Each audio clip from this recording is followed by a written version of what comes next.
Ito ang pinag-uusapan ngayon, malaman at mainit na reaksyon galing kay Congressman Marcoleta. Bago ang lahat, kung hindi ka pa nakasubscribe sa ating channel, isubscribe mo na yan at i-hit mo na ang bell button. Gayon din sa ating Facebook page, i-follow mo na yan para maging una ka sa lahat ng ating mga upload na videos. Ito ang GA TV Reaction.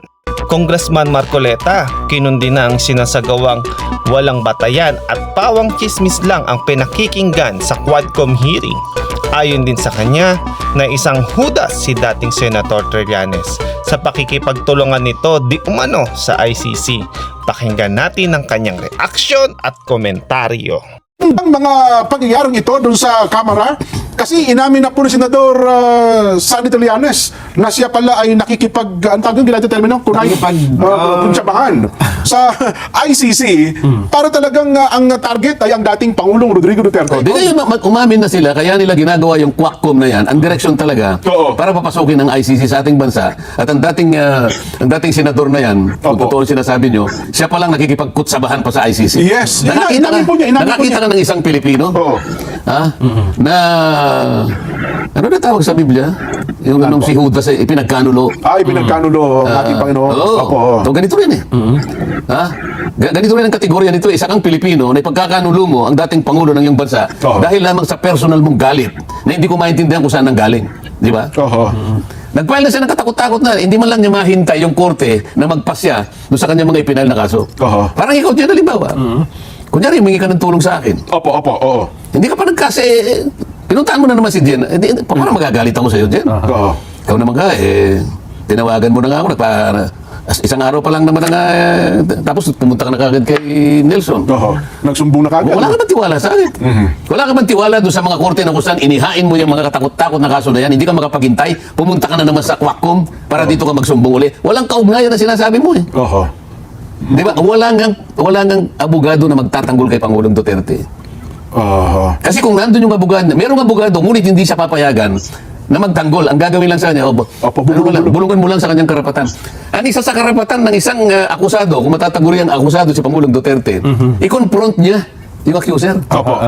Bakit hindi nyo bigyan ng pagkakataon i-confront? Nasaan po sila sa kanyas? Hindi ko po sasagutin lahat ang tinatanong ninyo, Congressman Luistro, sapagkat bilang abogada, alam mo dapat ang tungkulin mo. Hindi mo dapat gamitin yan laban sa akin sapagkat hindi nyo panapatunayan na validate na ba yan, na authenticate na yan, tinanggap ba ito ng Quadcom na isang validated statement? Bakit mo ginagamit yan laban sa akin? Kung abogado ka, hindi mo dapat gawin yan. O baka mamaya madisbar ka pa dyan eh.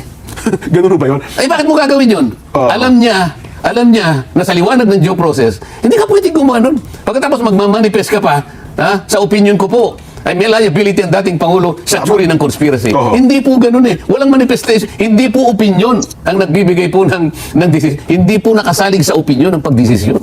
Nakasalig po sa mga matitibay na ebidensya na ipoprocess ng tunay na korte na dumaan sa isang legal na proseso. Hindi sa ganitong klaseng pamamaraan. Naalala ko yan ko, yung opinion. Yung isa yung representante ng Subic, ang kanya, chismis ang batayan ko eh. Meron kasi ako yung narinig mga chismis eh.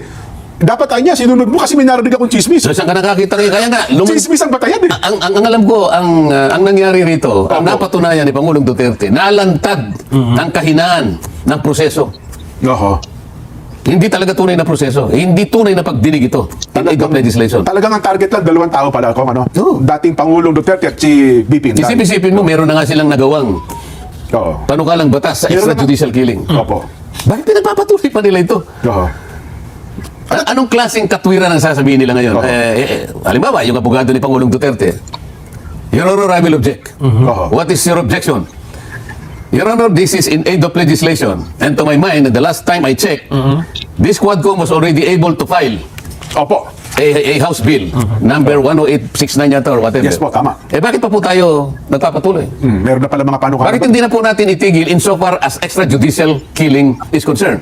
Dahil nakapag-file na po tayo. Saka na natin pag-usapan kung yung pinal yung House Bill ay may kwenta.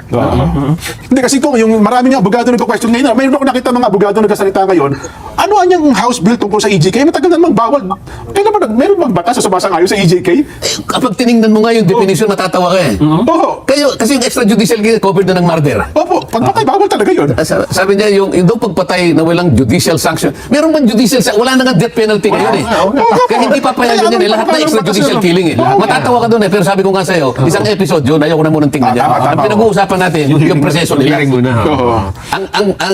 Ang ginawa ni Pangulong Duterte na pagharap, sa aking palagay, ay paglalantad ng kakulangan ng proseso kung ang pag-uusapan ng due process. Nakakahiya ang Quadcom. Oho. Hindi, nagkamali ako. Quackcom pala.